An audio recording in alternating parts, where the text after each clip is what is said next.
Bonjour à toutes et à tous, bienvenue sur la chaîne. Donc je continue ma série des Missions Impossibles avec Mission Impossible 4, Protocole Fantôme. Le meilleur de la saga, le film d'action ahurissant. Alors moi, j'avais été le voir au cinéma, celui-là. Je l'avais pas trop accroché. Je l'avais pas accroché pour certaines choses, c'est qu'il y avait certaines scènes qui étaient un peu exagérées et un peu burlesques. C'est des brides de mémoire que je me rappelle. Je me rappelle pas beaucoup parce que je l'ai vu qu'une seule fois, donc j'ai quelques bons souvenirs et des mauvais souvenirs, j'étais assez mitigé. On va relire un peu de quoi ça parle. Le meilleur blockbuster de l'année, passionnant. Ils font toujours pas les pubs à fond. Pas de plan, pas de renfort, pas le choix. L'agent Ethan Hunt et son équipe d'élite. Jeremy Renner, ah voilà, Jeremy Renner, c'est vrai qu'il arrive dans cette série-là, je crois qu'il est dans les autres aussi. Sont impliqués dans l'attentat terrorisme du Kremlin et deviennent fugitifs. Alors qu'ils tentent de blanchir l'agent IMF, les espions découvrent qu'un complot va déclencher une guerre nucléaire imminente.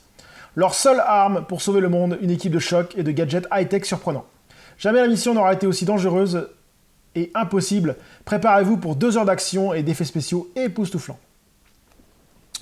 Donc c'est parti pour se refaire ce Protocole Fantôme Mission Impossible 4. A few moments later. Donc je viens de me finir Mission Impossible Protocole Fantôme. Alors je suis assez mitigé avec ce film parce que d'un côté j'ai bien aimé la première heure, un petit peu la première heure qui était vraiment sympa, avec l'histoire du Kremlin et tout. Dans le Kremlin, c'était pas mal, à part quelques petits gadgets qui m'ont un peu fait halluciner, sans rentrer dans le spoil, un tableau lumineux qui fait comme si c'était un mur réel. Ça, je trouvais ça un peu moyen.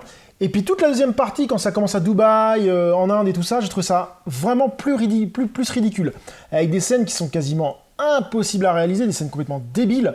Pour ceux qui ne l'ont pas vu, je vais faire un petit peu de spoil, mais c'est pas très important. Quand il commence à monter avec ses gants, là, on le voit sur la pochette du DVD, où c'est assez connu. Il monte sur le gratte-ciel, là, avec ses gants. J'ai trouvé ça bien commencé, puis après, le gant, il déconne, machin. Enfin, c'était du ridicule. Et après, ça s'enchaîne sur des scènes qui sont complètement irréalistes, débiles, et qui sont complètement folles, quoi. Et ça m'a vraiment sorti du film. Ça m'a vraiment sorti du film, je me suis dit, mais c'est pas possible. C'est complètement impossible, irréaliste, et bon, je sais que ce genre de film, souvent, c'est des scènes un peu irréalistes, et c'est ce qu'on cherche, mais non, je trouve que là, c'est de trop. Là, c'est de trop. Et puis, le film devient un peu un truc, oh là là, au dernier moment, il sauve la planète, machin.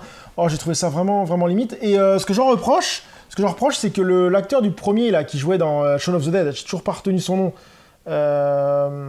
celui-là, c'est Simon Pegg, je crois qu'il s'appelle. Simon Pegg, je sais plus. Celui-là qui joue le rôle comique un peu dans le Shaun of the Dead, dans le dernier bar avant la fin du monde. Et ben là il est dedans et puis il fait un peu sa comédie, quoi. Ça m'a un peu sorti du film. C'est-à-dire que je sais pas, Mission Impossible c'est vraiment quelque chose de sérieux. Les mecs sont des professionnels et lui non. Lui il est un peu blagos, il est un peu nul et à cause de lui il se passe des trucs qui sont pas terribles. Enfin, je trouve ça vraiment pas tip top. Après Renner joue très très bien. Jeremy Renner, je trouve très très bien, il se bat super bien, je crois qu'il est même dans la suite, je sais plus trop, mais voilà, donc ça se passe très bien.